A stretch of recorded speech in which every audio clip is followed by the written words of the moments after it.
Shalom. This week's Sedra is Sedra Vayishlach, and I'd like to discuss an idea about Jewish existence and Jewish circumstance. Thankfully, today's Jewish circumstance doesn't present an existential threat to the Jewish people. We can be grateful that we aren't familiar with the pressure that potential annihilation brings. The pressure of losing life, family, and the totality of one's existence is just unfathomable. It's this pressure that Yaakov felt in the lead up to his meeting with his brother Esav. Decades before, him and his brother had been estranged, and Esav, his brother, had sworn to kill Yaakov. To appease his brother and hopefully save his own life, Yaakov sent a caravan of gifts to Esav. The messengers that he sent the gifts with came back to Yaakov and returned with depressing news.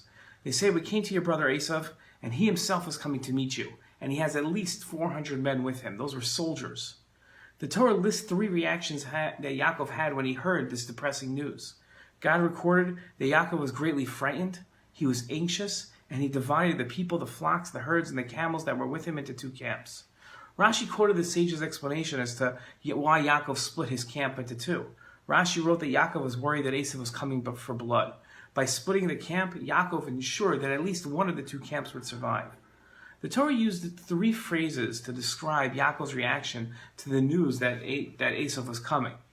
Yaakov was frightened, that's number one. He became anxious, that's number two. And he split his family into two camps, that's number three. Rashi noticed that becoming frightened and anxious are similar terms. Those were the first two phrases. And their use signifies something more about Yaakov's feelings that the text didn't state explicitly. Rashi explained that Yaakov was frightened about being killed, and he was anxious about having to kill someone else. Which of these two fears, being killed or having to kill others, terrified Yaakov more? A careful look at the psukim shows that it says that Yaakov was greatly frightened. The adjective greatly emphasized his fear of being killed, and it said that he was merely anxious about killing others. We can also tell that Yaakov was motivated by his fear of being killed more than killing others, because the action that he took, splitting the camp into two, only addressed the fear of being killed. That wouldn't have prevented him from killing other people. While it's easy to understand that Yaakov's instinct to survive would cause him to be more scared of being killed than of having to kill others, God's emphasis of Yaakov's fear leads me to think that there's more to Yaakov's feeling than just a survival instinct playing on Yaakov's psyche. Yaakov didn't live for his own success. He didn't have a family to create a legacy or develop a following in order to create fame. Yaakov lived to spread his grandfather Avram's message of ethical monotheism. Yaakov faced a dilemma in facing the Esav. Although necessary, war would distract from Yaakov's message of scholarship and kindness to others. Yaakov could overcome people's judgments and misconceptions about his having to kill to survive. That he could have done, but it would be a difficult challenge. While the prospect of killing and going off message was worrisome for Yaakov, nothing could be more detrimental to Yaakov's teaching than dying. More than just the practical loss of continuing to teach because he'd be dead.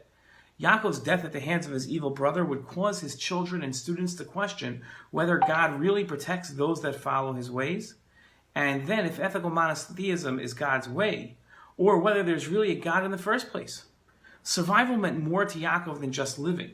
It meant the advancement of his entire reason to live. King David was prohibited from building the temple because he had blood on his hands. The blood on King David's hands, though, was a result of righteous battles against Israel's enemies. Even though the killings were righteous, the blood of his enemies still stained. The temple was God's monument to living at man's most ideal state, at peace. Even if just the building of the temple had been done by men of war, its ultimate message of peace would have been diluted.